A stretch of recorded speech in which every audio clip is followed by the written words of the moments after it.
morning world! Andito kami sa may Kawayan, nagduduyan-duyan lang guys. Ang sarap dito mamuhay sa probinsya, tahimik at masaya guys. Ito yung ano namin, nandito ako sa may Kawayan guys, nagduduyan kasi sobrang init ngayon dito sa Philippines guys.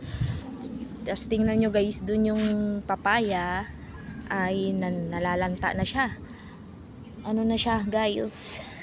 Tapos yung mga pananim dito, ayan, doon. Yan lang tayo, tahimik, sariwang hangin, wala pong nanginisip, at saka nakakalhap ka ng sariwang hangin, diba?